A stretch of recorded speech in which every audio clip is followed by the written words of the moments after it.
orúkọ mi ni CSC Olúfẹ́mi Fágbénró DO Soseko Adó-Odò, that is divisional officer Soseko Adó-Odò.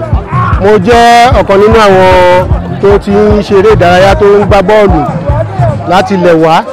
Lọ́wọ́lọ́wọ́ báyìí lẹ́yìn iléyá a gbèrò wípé kí àwa tá a ti mọ bọ́ọ̀lù gbá tá a ti ṣe tá a ń gbá bọ́ọ̀lù lọ́wọ́lọ́wọ́ wípé tá a gbogbo wa kóra jọ bá a ṣe máa ń ṣe lọ́dọọdún ní ká gbá bọ́ọ̀lù kádẹ̀ àti pé inú mi dùn ayọ̀ mi fún pé ọ̀gá mi Commander Sodiq Gazalo ní state headquarters wọ́n sọ mí di director of sports ní Ogun State. So inú mi wá dùn nígbà tó wá ní gẹ́gẹ́ bí mo jẹ́ rẹfí èmi náà ni mo gbọ́dọ̀ wá officiate match yìí. Mo dẹ̀ officiate match yẹn. It was a fair and firm officiating. At the end of the day, the Green Legend won the match while the White Legend lost the match. We thank God pẹ̀lú ìṣojú wa Ọlọ́run Elédùmarè kó jẹ́ ká ṣe ọ̀pọ̀lọpọ̀ ọdún láyé àti láyé wa. From these people now mo gbèrò láti yan àwọn fans club fún Soseko sports footballer ní Ogun State. Ìdí nìyẹn tí inú mi ṣe dùn nígbà tí wọ́n yàn mí pé kí n wá officiate match yìí, and everybody was very enthusiastic pé match yìí lọ tó gbé ṣe yẹ kó lọ, kò sí pé bóyá ẹnìkan wà lẹ́yìn ẹnìkan àbí nǹkan kan bẹ́ẹ̀. At the first half of the match it was 2-0 while the white were leading. At the tail end the green got their equalizer and it was a 2-2. So we have to go for penalty shootout. So at the end of the match, those in green color, the Green Legend won the match. They scored all their own choose, while the White Legend lost all their penalty shootout. We thank God that we witnessed this one. Àdúrà tá à ń gbà ní wípé k'Ọlọ́run Elédùmarè jẹ́ kí ìdó tó ń bọ̀ kó ṣe bí ẹ̀mí wa. Mo dẹ̀ fẹ́ dúpẹ́ lọ́wọ́ Amocas náà tí ó wá kọ́fà eléyìí. Ọlọ́run Elédùmarè á lọ́rẹ̀ mí ẹ̀ fún wa. He is a legend. He is also an indigene of this town, and he has been doing it. Ọlọ́run Elédùmarè á dẹ̀ máa fún ṣe. Ọlọ́run á bá gbé lọ́wọ́ sókè òkè lọ́lẹ́ máa lọ. Àwa náà tá a ṣe léyìí àṣọpẹ́ láyé àṣẹpẹ́ láyé. If you look at those people that played the match, ẹ rí i pé àwọn tó àtijọ́ ń ṣe láti primary school, secondary school tó ti ń gbá bọ́ọ̀lù, àwọn náà láti kóra jọ tá a dàgbà bọ̀tá àti àgbàgbé nípa sports.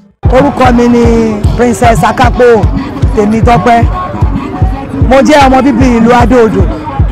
A dúpẹ́ lọ́wọ́ Ọlọ́run fún àwọn tí wọ́n gbé ètò yìí kalẹ̀. Nítorí ètò yìí wà lára àwọn nǹkan tí wọ́n fi ń dá ìfẹ́ padà sí ìlú Adó-Odò.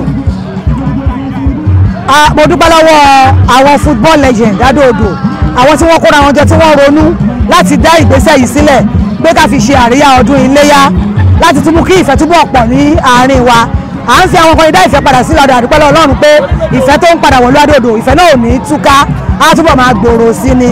Lágbára Ọlọ́run Adó-Odò ò ní bàjẹ́, àwọn táwọn àánú ẹ̀ náà à ní kú, àwọn èèyàn tó wà lọ́nà tí ilẹ̀ tó wá ń bá wa náà tájọ́ ń ṣọdún, nǹkan ò ní ṣe nìkan kan nínú wa. Nígbà tí ìlú Adó-Odò bá ń dùn, ẹnikẹ́ni ò ní dà wá sí inú gbogbo wa. Lẹ́ẹ̀kan sí mo dúpẹ́ lọ́wọ́ àwọn football legends. Mo dẹ̀ dúpẹ́ lọ́wọ́ Amocas TV náà tó wá fún ètò yìí. Inú mi dùn, ayọ̀ mi kún. Mo dúpẹ́ lọ́wọ́ gbogbo wa. Ọdún ayọ̀ la máa ṣe o. Orúkọ mi ni Fatan Ọlábọ̀dé Babátúndé tí mo jẹ́ ọ̀kan nínú àwọn organizer football legend Adó-Odò. Ohun tí à ń ṣe lénìí ni wípé láti celebrate àwọn tó ti wà nípa sport nílùú Adó-Odò rí, àwọn tó ti dàgbà. So a ò fẹ́ kí talent yẹn kó lọ lára wọn tàbí kí wọ́n gbàgbé àwọn nǹkan tán ti ṣe rí, àti pé láti tún mú ìfẹ́ padà wá sí ìlú Adó-Odò láti jẹ́ kí ìlú Adó-Odò kó wà ní ojú kan. Ẹ ṣeun aládòmóró, mo kí gbogbo wa nílé lóko. A dúpẹ́ lọ́wọ́ Ọlọ́run, ẹ̀mí wa máa ṣe púpọ̀ ọdún. Ní tá à ń ṣe lénìí, nǹkan kan ṣoṣo la fi ń polongo.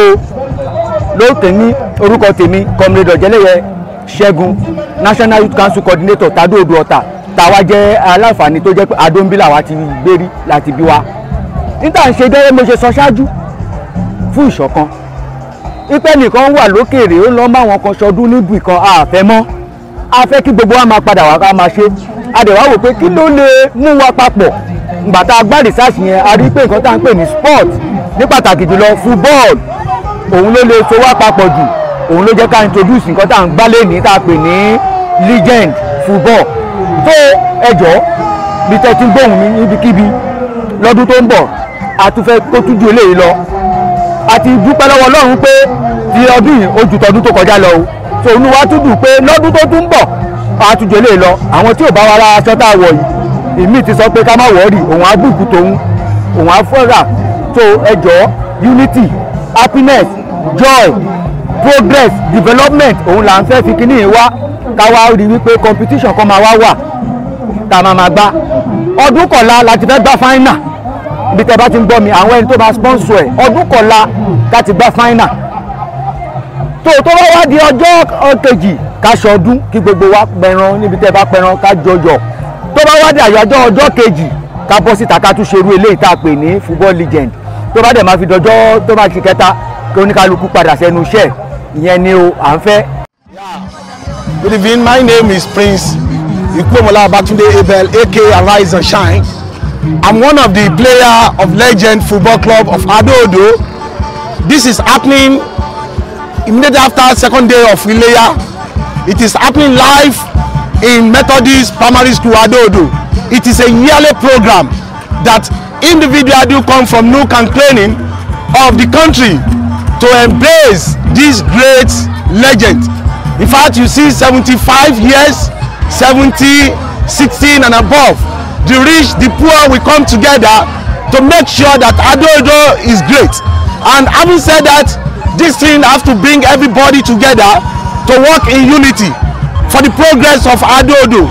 In fact, if you are not here, you miss a lot. Adodo is moving. Adodo is moving. The legends who are working, Adodo is moving. Collective effort, we can move this great town. That is why we are here today. Orúkọ mi ni Comrade Ogunfunwa Irede. I'm the CEO Irede Unisex Boutique at Ayobo side. I'm a native of Adodo from TÀLÉLÓGÚN compound. I'm very happy to witness today at this Legend Footballers Association in Adodo here. I'm very, very happy. In fact, I'm so happy. I wish we continue like this because I can see that all the indigenous were present from hooks and corners throughout the world. I'm very happy and I appreciate the associations that they did not left we women, they did not left us behind. They carry us along. We really appreciate them. God will bless them. They should continue like this. This one they did, it brings unity in our society, especially in Adodo Township. Adó ò ní bàjẹ́, Adó á máa tẹ̀síwájú ni. Alálẹ̀ Adó àti gbogbo wa lẹ́yìn. Mo gbàdúrà fún gbogbo ọmọ Adodo nílé lóko ká máa tẹ̀síwájú ṣùgbọ́n ká má ṣe gbàgbé ilé. Ẹ jẹ́ ká máa wálé, ká máa mú ìtẹ̀síwájú bá ìlú wa. A ṣe kò ní bàjẹ́ o. Adodo great, Nigeria great, Irede great. Thanks so much.